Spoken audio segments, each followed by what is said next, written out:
Welcome to IHIP News. Pumps is still on vacation. Josh is still subbing for her. Josh doesn't watch a lot of news as a way to maintain his serenity because he's so goddamn mad about Trump. So Donald Trump wins and he hangs out with Elon Musk 24/7, 365. And also this other multimillionaire / billionaire, Vivek Ramaswamy. And these guys are like the MAGA bros and they're big tech and all of this stuff. So there's already starting the MAGA cannibalism. And Vivek Ramaswamy stepped in it yesterday. I want to read to you this tweet that he put out yesterday. The reason top tech companies often hire foreign-born and first-generation engineers over Native Americans isn't because of innate American IQ deficit, a lazy and wrong explanation. A key part of it comes down to the C word, culture. Tough questions demand tough answers, and if we're really serious about fixing the problem, we have to confront the truth. Our American culture has venerated mediocrity over excellence for way too long, at least since the 90s and likely longer. That doesn't start in college, it starts young. A culture that celebrates the prom queen over the math Olympiad champ or the jock over the valedictorian will not produce the best engineers. A culture that venerates Corey from Boy Meets World or Zach and Slater over Screech and Saved by the Bell. Anyway, he goes on. And there's several things I want to unpack about this. Number one, Jeff Bezos, Vivek Ramaswamy, Tim Cook, none of these people were prom kings and like super duper athletes. Warren Buffett, all the men who have truly won at capitalism were not quarterbacks and prom kings. So that falls on its face. Number two, I can't believe the lack of self-awareness where he says that we celebrate mediocrity and he endorsed Donald Trump.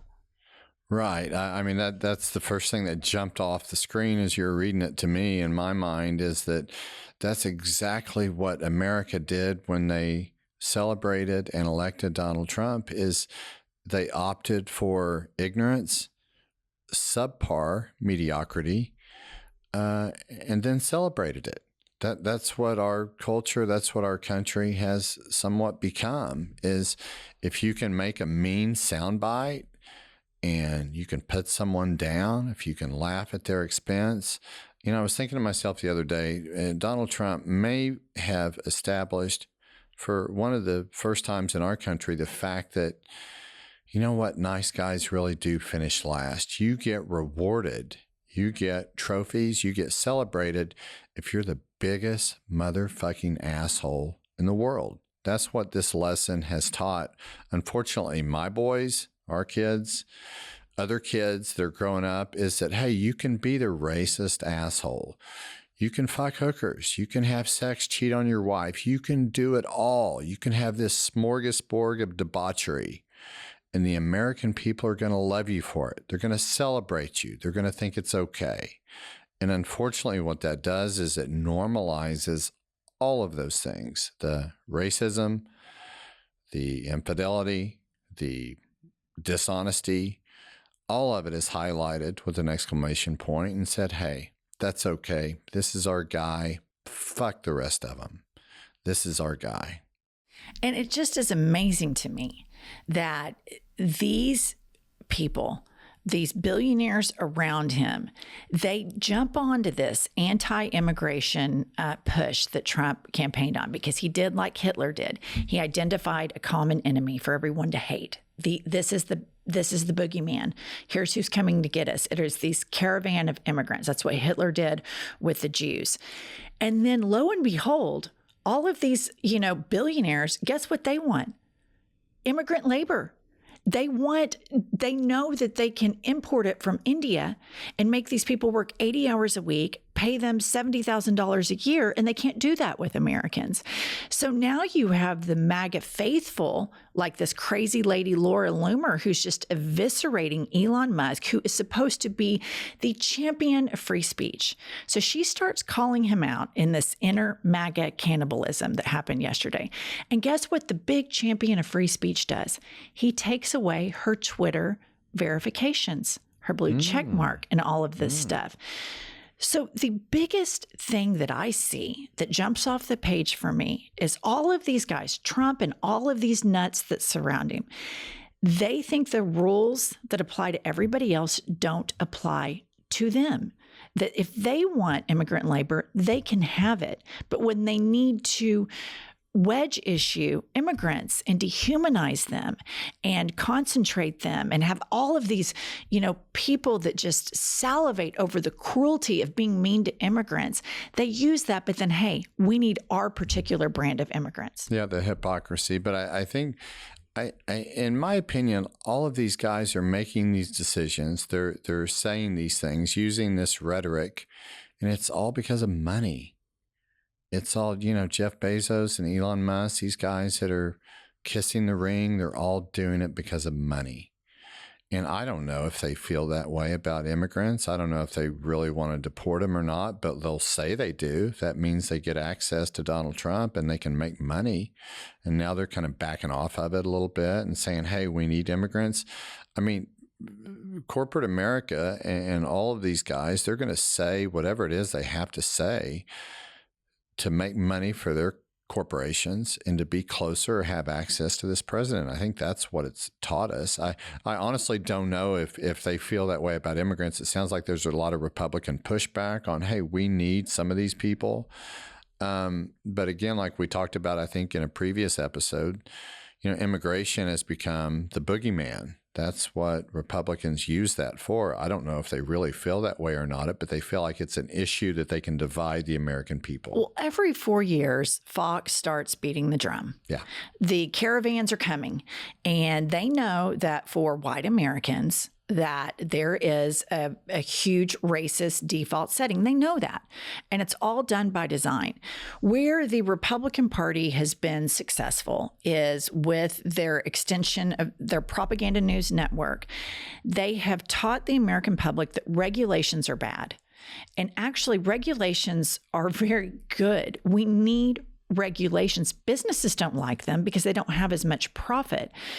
But this is the biggest message, and Bernie Sanders tried this, and this is the biggest message that Democrats need to jump on, is this economic populist message. It is that, why is it that Elon Musk is worth $400 billion, and in 2012, he was worth like maybe $10 billion, which I'm not saying that's chump change or anything. The federal minimum wage has been $7.25 all of this time. And so you get the people who are at the lowest, earning the lowest wages, that champion for the Elon Musk because of this insane propaganda machine where they get you to worship capitalism. And in an unregulated capitalistic system, there is a huge wealth disparity where the Elon Musk, the Jeff Bezos, all of those people are the winners. And then you have the middle class that completely shrinks. Think about it like this. Warren Buffett has made so much money. And a part of him, I guess, I don't know, I haven't read too much into it, but a part of him knows it's kind of fucked up that he has that much money, that he has pledged to give away 99% of his wealth. 99%. Wow. So that tells me that on some level, he's like, this is kind of fucked up that I have this much money. But let me tell you something, and I agree 100% with what you're saying. What strikes me as being really fucked up is Elon Musk is spending his days trying to remove blue check marks from people on his social media account. I mean, this guy's been amazingly successful. Right. He's got billions of dollars. Right. And that's the kind of shit he's doing. Like he's butt sore that somebody's called him out or said something, and so he's wanting to remove their blue check mark. I mean, that just tells you everything that you need to know about sort of where we are with everything that's going on. But back to your point with the Democrats, and I wish, to a certain extent, we need someone who can just sit down and give straight, direct, honest answers. And I'll tell you, there's a value in having conviction about something. If you go look someone in the eye and you say, yes, I would do that 100%. I'm sorry if you disagree with it. Or if you can say, yes, I would do that. And I know you've had someone impacted by that. Or I know there's opposition to that, but this is why I feel strongly about it. There's value in just sitting down, looking people in the eye and saying, you're goddamn right, that's how I feel about something, and here's why. And if you don't like it, I respect that, but I'm going to do it 100%. Instead of all of these nuanced answers that, don't really relate to people. So just have conviction, believe in something, and then message it, dummy it down, message it.